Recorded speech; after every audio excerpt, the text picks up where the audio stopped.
Lord, help us to see you more clearly, to love you more dearly, to follow you more nearly, day by day. Amen. Please be seated.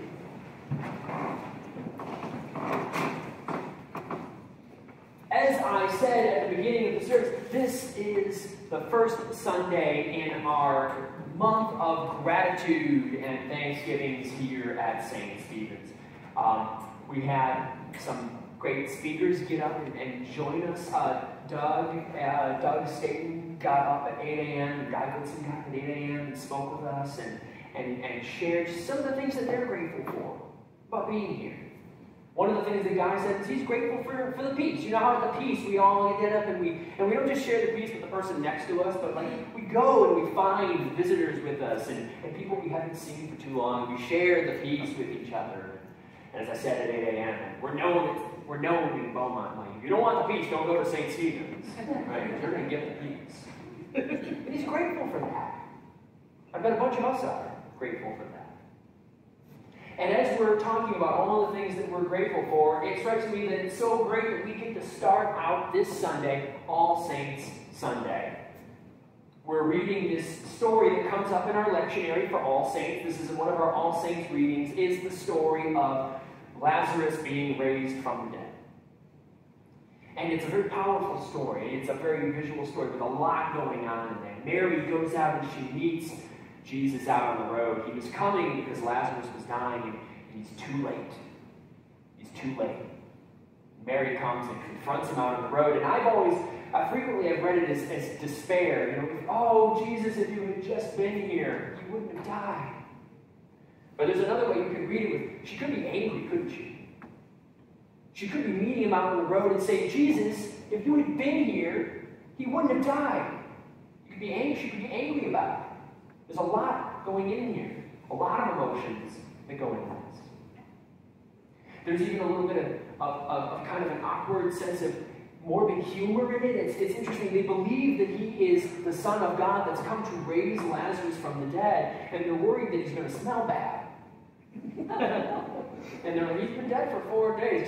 Just they're going to roll away the stone, and they're like, just be ready. And so there's all this, there's human stuff going on here in the story. It's a very human story. Jesus weeps with them. Even though he knows he's going to raise Lazarus, he cries with them. Because it still hurts. It's a very human story. And one thing that we lose out on the significance about is that he's been dead for 4 days. Because you see, in the Jewish tradition, it took 3 days for the spirit to leave the body completely. That's why Jesus goes and descends to the dead. He goes and descends for 3 days to be there with those who have died. Jonah is in the belly of the big fish for 3 days as he's died in his old way of life and born to a new life. Right? So when they go and they confront Jesus and they say, Lazarus has been dead for 4 days, they're saying he's not just mostly dead, he is dead. That he's not coming back. And Jesus says, don't worry. And he prays right in front of everybody so that they all know. The reason he waited, and this is where you know, the reason he waited and got there late and came 4 days in was so that he could show everybody that he means what he says when he's promised us everlasting life. He says aloud, I promise you all everlasting life and love and forgiveness and life in the Lord, and I mean it. And I'm doing this to show you that I mean it. And he raises Lazarus from the dead. And then I'm going to call out Connie Thompson. Connie said something this week. I'm really grateful for this because I had never thought about this before. And on Gratitude Month, it makes perfect sense. She said, I wonder what the party must have been like afterwards. I never thought about that, but can you imagine what must the party have been like afterwards? Lazarus, who was dead and lost to them, was brought back. I can't even imagine. And then it occurs to me, the gospel writer, John, didn't make any mistakes here. This is no mistake. Because in the Gospel of John, we are constantly being invited into the story. It's about us. He's using the disciples to teach us about us. And this is a promise of everlasting life. Jesus is not praying this for them. He's praying it for us to say, I'm doing this so that you believe. So the question is not what kind of party did they have. The question should be, what kind of party are we going to have as a result of this? What kind of party are we going to have? Are we grateful for this? How are we going to show we're grateful for this? How are we going to celebrate?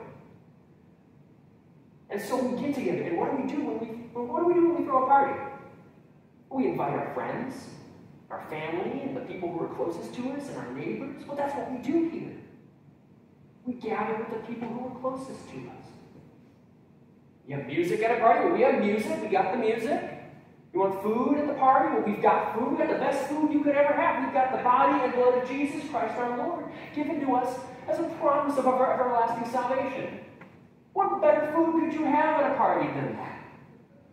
And we get to gather here and share it with each other. And then we get to go out into the world and see who didn't get their invitation and invite them in. Take this party out into the streets. This is not a staid little cocktail party. This is going out into the streets, block party. The neighbors are calling the police because we're making so much noise.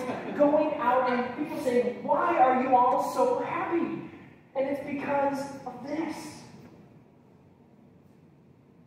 And so we get to decide, who are we going to share this party with? How are we going to celebrate? We get to decide that every day because this is a party that gets to last us the rest of our lives. Every day we get to decide how we're going to celebrate. Who are we going to take this food out to and say, we've been given so much. Here, have some of it with us.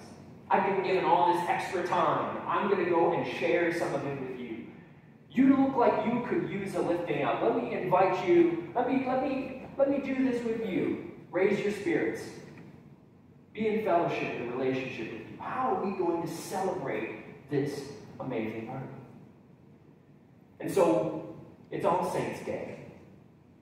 We're going to honor all the people who have gone before us, the people who aren't in this room with us, who have died but have been granted this everlasting life, and we're just waiting to join them again. We're going to pay honor to them.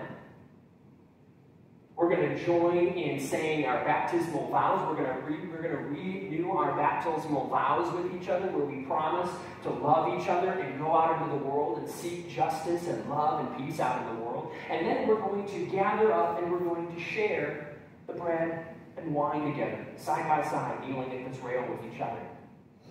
And then we get to go out into the world and take the party out into the streets. That's what we get to do. So I'm excited that this is a wonderful way to kick off our Thanksgiving month here at St. Stephen's. And as the people in this gospel story were promised everlasting life and must have had one heck of a party, we get to ask ourselves, my friends, my family, my fellow partygoers, we get to ask ourselves, what kind of party are we going to have?